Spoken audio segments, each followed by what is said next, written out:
হয়, মই বৰ্তমান উপস্থিত আছো বসা কুমাৰ গাঁও তিনিআলিত আৰু ইয়াতে ইতিমধ্যে সেই নিশংস যেটো হত্যাকাণ্ড যোৱা নিশা সংঘটিত হৈছিলে। মই কেৰাণী প্ৰশান্তক মই দেখুৱাবলৈ গৈছো য'ত এটা বটল পৰি আছে। সেই বটল পৰা স্থানতে ইতিমধ্যে যিজন ল'ৰাক ইতিমধ্যে ইয়াত মৰিয়াই হত্যা কৰা হ'ল।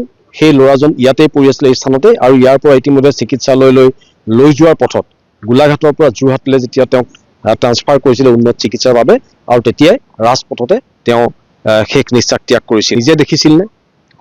মই তেতিয়া ঘৰৰ ভিতৰত আছিলোঁ কিন্তু মৰা শব্দ শুনিছোঁ, চিঞৰ বাখৰ শুনিছোঁ আৰু তেতিয়া মই এনেই বাহিৰলৈ ওলাই আহিছিলোঁ। আহিছিলোঁ বাহিৰখন আন্ধাৰ হৈ আছিলে, মানে লাইটৰ পোহৰ নাই, মই দেখা নাছিলোঁ কিন্তু মৰা শব্দ শুনিছোঁ। সি চিঞৰ বাখৰ কৰিছে যে মোক মাৰিছে এনেকৈ কৈছে। মোক নিতুলে মোক মাৰিলেও এনেকৈ কৈছে। তাৰপিছত বৰুৱা লিখে তেনেকৈ বুলি কৈছে। তাৰপিছত মই মানে তেতিয়া মই অকলে এতিয়া ওলাই আহিবলৈ অসহায়, এনেই শব্দকেইটা শুনি আছোঁ, আন্ধাৰত একো দেখাও পোৱা নাই, কোন আছে কি কথা, খালি যেনিবা তেনেকৈ বুলি কৈছা। তাৰপিছত মানে চিঞৰা অলপ পিছত মানে তাৰ মাত বোল নাইকিয়া হোৱাৰ পিছত সেই যিজনে মাৰিছিলে সেইজন আঁতৰি গ'ল। আঁতৰি যোৱাৰ পিছত মই এনেকৈ গাড়ী এখনৰ পোহৰত দেখিছোঁ সি মানে তাতে পৰি আছে। পৰি থকাৰ পিছত মই লক্ষীৰাম সেইখিনিতে পৰি আছে। পৰি থকাৰ পিছত মই মানে ঘৰত মানুহক খবৰ দিছোঁ, সিহঁতৰ দেউতাহঁতক ভাইহঁতক খবৰ দিছোঁ যে এনেকৈ কোনে মাৰিছে তোমালোকে আহা। তাৰপিছত মানে সোধাহি, তেতিয়া সোধোতে বাপেকে সোধোতেও তেতিয়াও কৈছে যে মোক নিতুলে মাৰিছে বুলি কৈছে। নিতুলে কি কৰে জানে নি আপুনি? তেওঁ এজন স্কুলত কৰে, কেৰানী কৰে। স্কুললৈ নাযায় বোলে? হয়, বৰকৈ নাযায় বুলিয়ে আমি গম পাওঁ বা দেখোঁ। তেওঁ এইবোৰতে ইফাল কৰি থকা, স্কুল তেনেকৈ বৰকৈ যোৱা ইমান গম নাপাওঁ বাৰু। ঘৰতে থাকে? প্ৰায় ঘৰতে দেখোঁ। মানে মদ খোৱালৈ কাজিয়াটো প্ৰথমতে সূত্ৰপাত হৈছিল নেকি? নাই, সেইটো কথা নাজানো, কাৰণ ৰাতি মই ভিতৰত থকা মানুহে, এনে প্ৰথমতে কি হ'ল কি নাই নাজানো, কিন্তু হুলস্থুলো মই একো শুনা নাই বাহিৰত।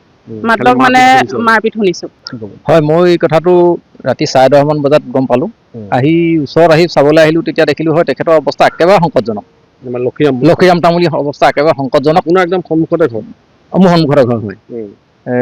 পিছত আমি 108ত ফোন কৰি তেখেতক মেডিকেল নিয়াৰ ব্যৱস্থা কৰিলোঁ। গোলাঘাটলৈ পঠিওৱা হ'ল, গোলাঘাটৰ পৰা যোৰহাট মেডিকেল নিলে, কিন্তু যোৰহাট মেডিকেল পোৱাৰ আগতে তেখেত মৃত বুলি জানিব পাৰিলোঁ। কিহৰ কাৰণে হ'ল এই ইমান এটা লোমহৰ্ষক ঘটনা?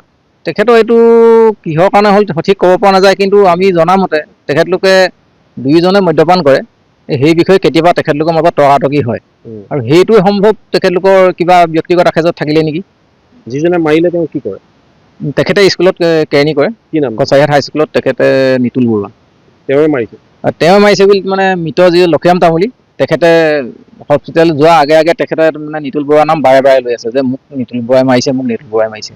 আমি তেখেতৰ মুখৰ পৰাহে শুনিব পাৰিছোঁ। প্ৰধানকৈ আমাৰ গাঁৱত এতিয়া মদৰ পৰাই হৈছে বুলি ক'ব লাগিব। এইটো মদৰ কাৰণেই প্ৰথম মানে কাজিয়াটো এতিয়া এই দুইটাই মই এজন ব্যক্তিয়ে কোৱা মতে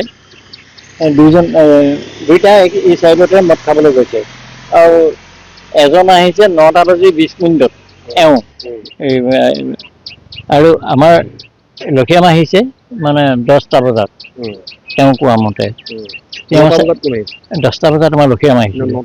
9টা 20ত এই নিতুল বৰুৱা আহিছে। তাৰ পৰা এইখিনিত চাগে এই তিনিআলিতে আহি ৰৈ খাপপিটি আছে। সি আহি ইয়াত পালত মানে এইখিনিতে ধৰি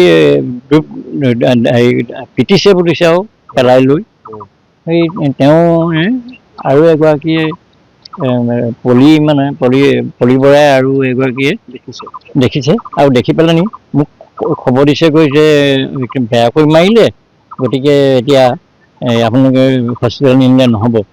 আমিও চেষ্টা কৰিম যে নিতুল বৰুৱা কোন হয়, নিতুল বৰুৱাই কিয় এজন যুৱকক ৰাজপথত এনেদৰে মৰিয়াই হত্যা কৰিবলগীয়া হ'ল, তেওঁ কি কৰে। আমি জনামতে তেওঁ স্কুললৈ এমাহত 25 দিনো স্কুলত উপস্থিত নাথাকে। গতিকে তেওঁৰ বিষয়ে আমিও অনুসন্ধান কৰিম প্ৰকৃতাৰ্থত তেওঁ কোন হয়, মানুহক এনেকৈ ৰাজপথত মৰিয়াই হত্যা কৰিবলৈ ক'ত অধিকাৰ পালে।